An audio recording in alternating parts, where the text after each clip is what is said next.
हैं। और वो प्रश्न मैं आपके सामने खोलना चाहता हूं। बात ऐसी है कि हमारे देश में 15 अगस्त 1947 को सत्ता हस्तांतरित तो हो गई, आजादी नहीं आई, स्वतंत्रता नहीं आई इस देश में। 15 अगस्त 1947 को गोरे अंग्रेजों से काले अंग्रेजों को सत्ता का हस्तांतरण हो गया। स्वतंत्रता नहीं आई, आजादी नहीं आई, क्योंकि स्वतंत्रता का मतलब है अपने तंत्र में जीना, आजादी का मतलब है अपनी व्यवस्थाओं में जीना। स्वदेश माने अपने देश की व्यवस्थाओं में जीना, अपने तंत्र की व्यवस्थाओं में जीना, तब हम स्वतंत्रता की बात कर सकते हैं। लेकिन आजादी के 60 साल के बाद तो एक भी तंत्र ऐसा बना नहीं इस देश में जो अपना हो। जिस संसद से कानून पारित होते हैं वो संसद अंग्रेजों की बनाई हुई है, वो अपनी कहां है?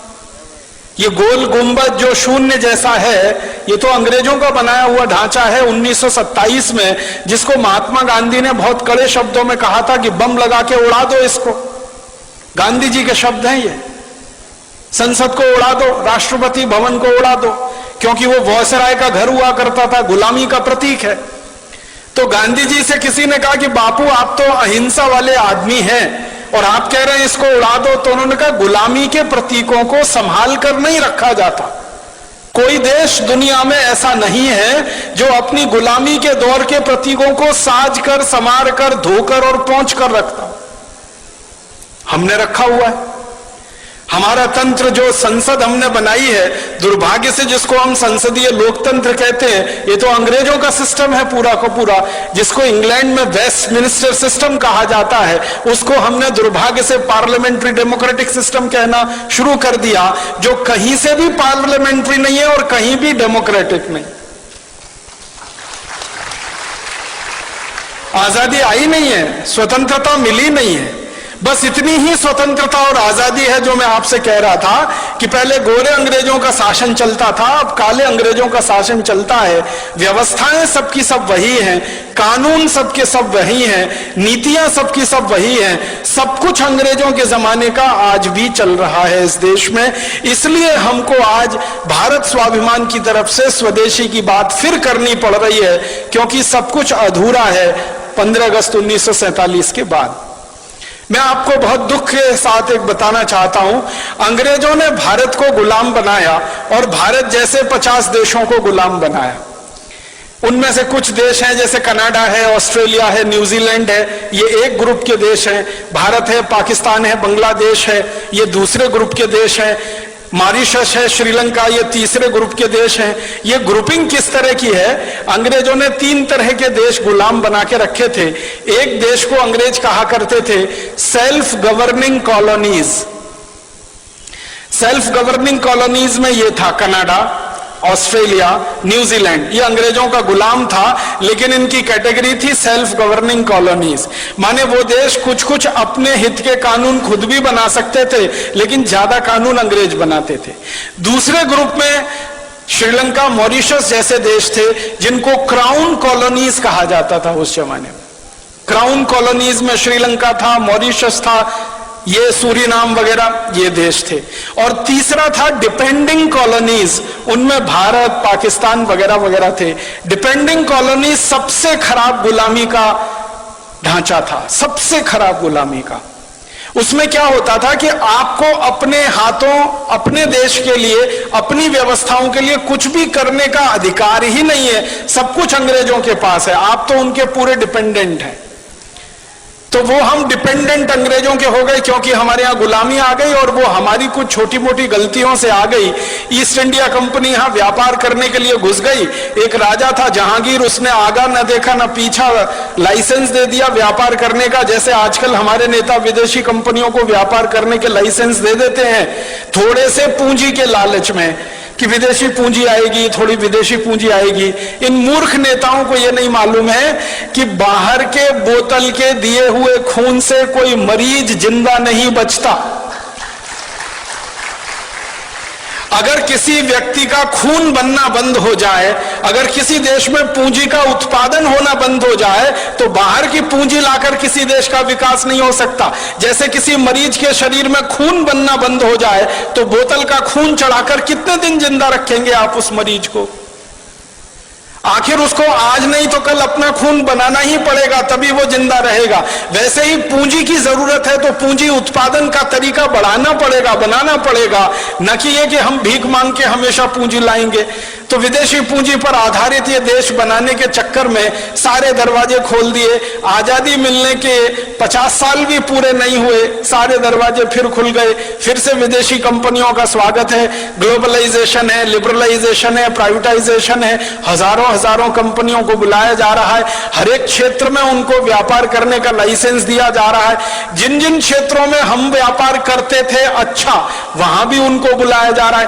पानी बेचने के लिए विदेशी कंपनियां आ गई, आलू का चिप्स बेचने के लिए आ गई, टमाटर की चटनी बेचने के लिए आ गई, आम का अचार बेचने के लिए विदेशी कंपनियां आ गई, डबल रोटी पाव रोटी बेचने के लिए, अंडरवियर बनियान बेचने के लिए विदेशी कंपनियां, क्रीम पाउडर लिपस्टिक बेचने के लिए विदेशी कंपनियां, साधारण सी छोटी छोटी चीजों से लेकर हर बड़ी चीज तक सब कुछ विदेशी बेचेंगे इस देश में, ऐसा माहौल बनाया जा रहा है। और उसी में जीएम फूड वाली विदेशी कंपनियों के लिए भी लाइसेंस दिए जा रहे हैं और उनको भी यहां बुलाया जा रहा है। जिनको बुलाने को दुनिया का कोई देश तैयार नहीं है, उनको भारत सरकारें दरवाजा खोल के बुला रही हैं, आइए हमारे यहां, जो करना है करिए, बस थोड़ा सा हमको पूंजी निवेश की जो जरूरत है उसमें पूर्ति होती रहे, थोड़ा टैक्स मिलता रहे और नेताओं को वाइंडिंग अप चार्जेस मिलते रहे, रिश्वत मिलती रहे, घूस मिलती रहे।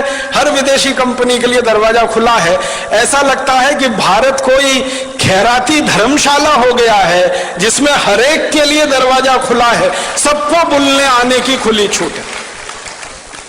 अभी थोड़े दिन पहले हम जिनको भगा रहे थे भारत छोड़ो, अब उनको बुला रहे हैं वापस आओ। 1942 में महात्मा गांधी का नारा था इस देश में, क्रांतिकारियों का नारा था क्विट इंडिया, छोड़ो भारत। अब हमारे देश के प्रधानमंत्री और मुख्यमंत्रियों का नारा है निट इंडिया, वापस आओ, KNIT, फिर जुड़ जाओ हमारे देश से। तो इतनी बेशर्म हमारे देश में नेतागिरी आई है, क्योंकि मैंने पहले ही कहा कि ये गोरे अंग्रेजों की जगह काले अंग्रेजों ने ले ली है। दिल दिमाग उनका वैसे ही चलता है जैसे अंग्रेजों का चलता था। आज हमारा देश दुर्भाग्य से पूरा का पूरा खतरे में है, क्योंकि ऐसे नेता देश में कुर्सी पर काबिज हैं जो हर क्षेत्र में विदेशी कंपनियों को बुला रहे हैं। उन्होंने इतिहास से सबक नहीं सीखा है कि एक गलती जहांगीर ने की थी जिसकी सजा पूरे देश ने 200 साल भुगती थी। अब लग रहा है कि जहांगीर ही जहांगीर पैदा हो गए हैं। मुझे तो कई बार ये व्यंग में कहने को मन करता है, जहांगीर मरा नहीं है, उसी की आत्मा हमारे देश के नेताओं में प्रवेश कर गई है। जो देखो विदेशी कंपनी को लाने के लिए विदेश जा रहा है, लाल कालीन बिछाकर उनका स्वागत कर रहा है। हमारा देश ऐसा हो गया। अब विदेशी कंपनियां घुस गई, हजारों हजारों की संख्या में घुस गई। इन कंपनियों ने जिंदगी के हर क्षेत्र पर कब्जा कर लिया। सवेरे आप सोकर उठें तो आपका टूथपेस्ट, बाथरूम में जाएं तो शेविंग किट्स, फिर नहाएं तो उसके बाद साबुन, फिर कपड़ा धोएं तो उसके साबुन, फिर बाहर निकले तो कपड़े पहने, जूते पहने, चप्पल पहने, क्रीम पाउडर लिपस्टिक इस्तेमाल करें, सब कुछ विदेशी। सवेरे से शाम तक, रात को सोने जाए तो मच्छर भगाने वाली अगरबत्ती भी विदेशी, और जिस मच्छरदानी में सोए वो मच्छरदानी विदेशी, जिस बिस्तर पे सोए उसका गद्दा विदेशी, गद्दे के ऊपर चादर विदेशी, सब कुछ विदेशी हो गया। 50 साल पहले तक इस देश में स्वदेशी स्वदेशी स्वदेशी स्वदेशी मंत्र हुआ करता था। आज इस देश के नेताओं ने विदेशी विदेशी विदेशी सब बना दिया।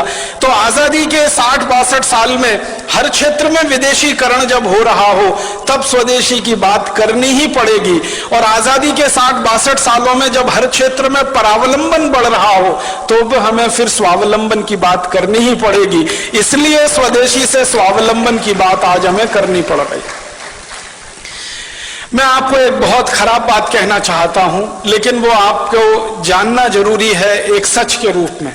हमारे देश में आजादी जब आने के लिए आंदोलन चल रहा था, संघर्ष चल रहा था, तो नेताओं के 2 वर्ग थे।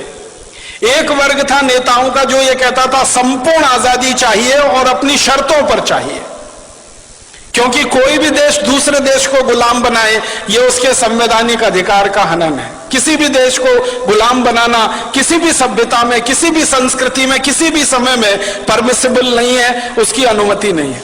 तो एक वर्ग था देश में नेताओं का, जिनमें लाला लाजपत राय, विपिन चंद्र पाल, लोकमान्य बाल गंगाधर तिलक, अरविंदो घोष, भगत सिंह, ऊधम सिंह, चंद्रशेखर आजाद, सुभाष चंद्र बोस, अशफाक उल्लाह, राम प्रसाद बिस्मिल, ये सब क्रांतिकारियों की एक लंबी सूची है जो ये मानते थे कि आजादी चाहिए, स्वतंत्रता चाहिए और हमारी शर्तों पर चाहिए, अंग्रेजों की शर्तों पर नहीं।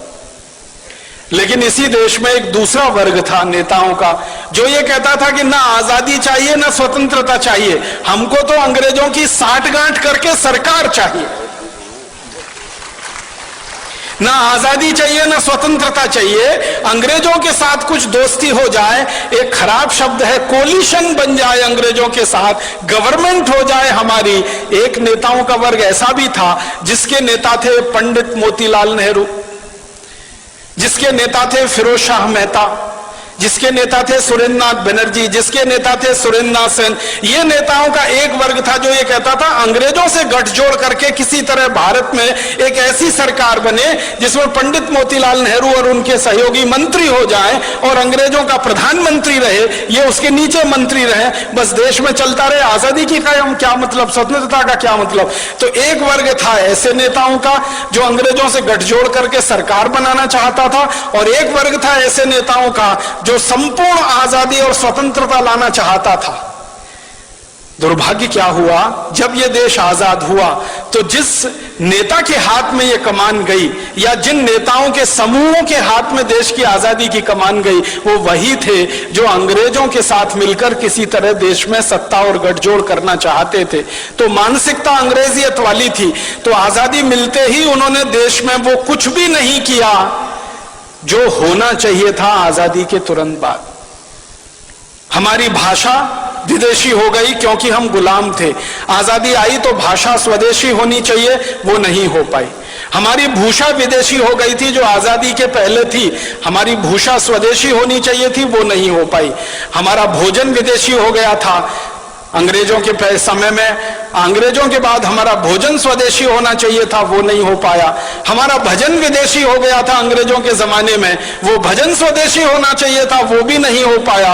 ना भाषा बदली, ना भूषा बदली, ना भोजन बदला, ना भजन बदला। और तो और भेषज हमारी औषधि जो पूरी स्वदेशी होनी चाहिए थी आयुर्वेद आधारित, वो पूरी की पूरी अंग्रेजियत आधारित एलोपैथी में चला गया। माने आजादी के बाद बदला कुछ नहीं, ना भाषा, ना भोजन, ना भूषा, ना भेषज, ना भजन, कुछ नहीं बदला। बदला क्या, एक ही चीज बदली, माउंटबेटन की जगह पंडित जवाहरलाल नेहरू, माउंटबेटन की जगह उनके मंत्रिमंडल के XYZ, और कुछ नहीं बदला इस देश में, सबका सब वैसे का वैसा ही रहा। हमारे देश में संविधान सभा बनाई गई, संविधान सभा में बार बार बहस हुई भाषा के सवाल पर, लेकिन उस मामले को पीछे लटकाया गया। बार बार बहस हुई कि अंग्रेजों का कोई प्रतीक हमें नहीं रखना है इस देश में, उसको ऐसे ही लटका के छोड़ दिया गया। सारी की सारी संविधान सभा की बहस बेकार हो गई जब 1935 के गवर्नमेंट ऑफ इंडिया एक्ट को भारत का संविधान बना दिया हमारे देश के लोगों ने।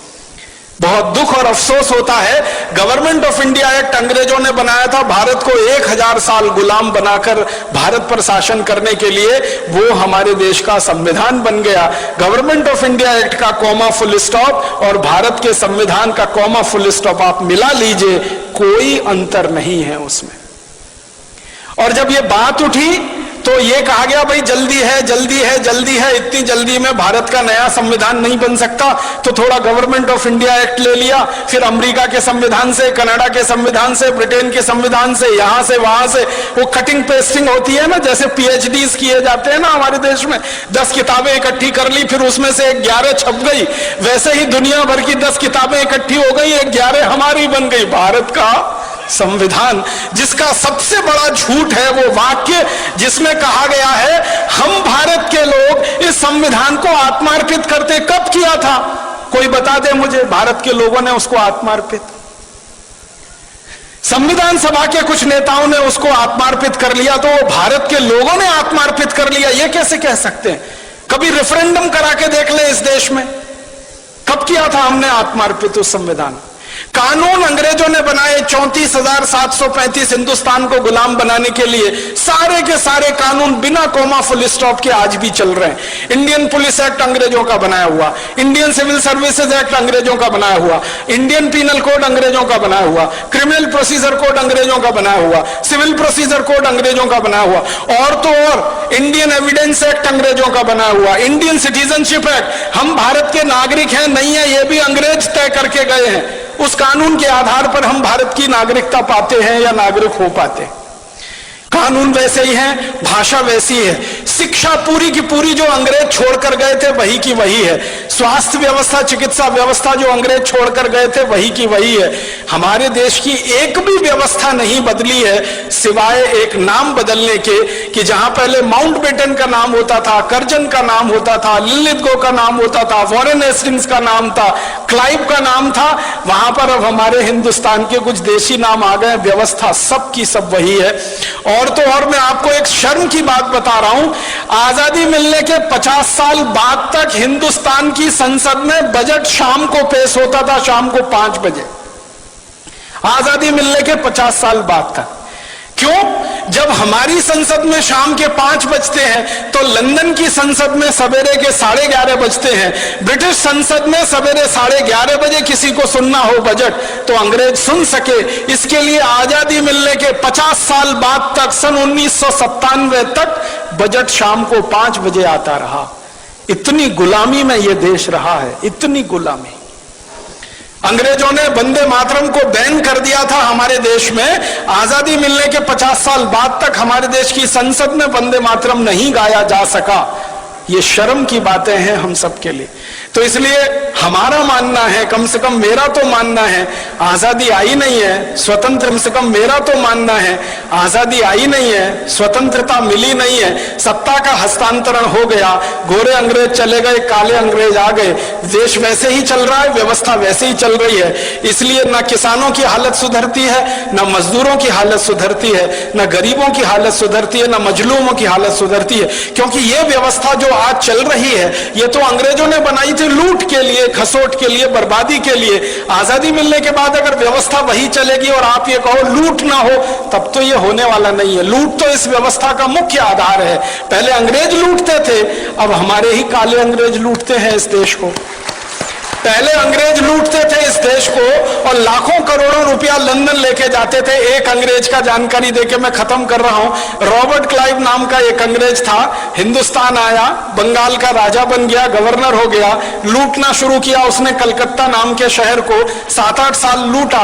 लूटने के बाद सारा माल लेके लंदन गया। ब्रिटिश पार्लियामेंट में उसकी शिकायत हो गई। कई लोगों ने उसकी शिकायत की कि इसने बहुत अत्याचार किए हैं भारत में और लूट मचाई है, तो उसके खिलाफ मुकदमा चला। वो अंग्रेजों का पहला और आखिरी अधिकारी था जिसके खिलाफ मुकदमा ब्रिटिश पार्लियामेंट में चला। तो एमपीज कुछ खड़े हो गए और उससे पूछने लगे, भाई तुमने क्या लूटा है, कितना लूटा है? तो कहता है कि मैंने जितना भी लूटा है उसका आकलन तो नहीं किया है, लेकिन भारत से लाने के लिए पानी के मुझे 900 जहाज लगे, 900 शिप्स भर के मैं सोना, चांदी, हीरा जवाहरात कलकत्ता से लूट कर लाया। तो फिर एक अंग्रेज पूछता इसका वैल्यू बताओ, तो कहता रफली 1000 मिलियन स्टर्लिंग पाउंड्स। एक अंग्रेज इतना लूट के ले गया, लंदन में उसने जमा कर लिया। तो ये तो अंग्रेज था जो विदेश से आया और हिंदुस्तान को लूट कर ले गया। अब काले अंग्रेजों ने इस देश का 72,80,000 करोड़ रुपए पिछले 60 साल में लूटा है और स्विट्जरलैंड की बैंकों में जमा कर रखा है। आप बताइए इनमें और अंग्रेजों में क्या फर्क है? तो इसलिए इन काले अंग्रेजों के खिलाफ ऐसी ही लड़ाई लड़नी पड़ेगी जो गोरे अंग्रेजों के खिलाफ लड़नी पड़ी थी। इन काले अंग्रेजों को हिंदुस्तान से ऐसे ही भगाना पड़ेगा जैसे कभी अंग्रेजों को भगाना पड़ा था, और इस व्यवस्थाओं को खत्म कर देना पड़ेगा जो अंग्रेज हमारे यहाँ छोड़कर चले गए हैं। हमारी पूरी की पूरी कृषि व्यवस्था और कृषि नीति अंग्रेजों की है, वाणिज्य व्यवस्था, वाणिज्य नीति अंग्रेजों की है, टैक्सेशन का सारा सिस्टम अंग्रेजों का है, एजुकेशन पूरा अंग्रेजों का है, सिलेबस पूरा अंग्रेजों का है। और तो और सब्जेक्ट नहीं बदल पाए हम आजादी के 60 साल में। एंथ्रोपोलॉजी अंग्रेज पढ़ाया करते थे गुलाम लोगों के अध्ययन के लिए, वो आज भी पढ़ाया जा रहा है इस देश में। तो बहुत शर्म है हम सबको अपने आप पर और अफसोस है, इसलिए हमें स्वदेशी की बात, स्वावलंबन की बात फिर कहनी पड़ रही है आजादी के 62 साल में। और एक अधूरी लड़ाई जो छूट गई 1947 15 अगस्त में, वो अधूरी लड़ाई को हमें पूरा करना है। स्वतंत्रता हमें लानी है, स्वराज्य की स्थापना हमें करनी है, स्वदेशी को लाना है, स्वराज्य और स्वदेशी को लाकर ऐसा एक तंत्र बनाना है जो सुजलाम सुफलाम भारत का प्रतीक बने। ये बोलकर आप सभी का आभार, बहुत धन्यवाद।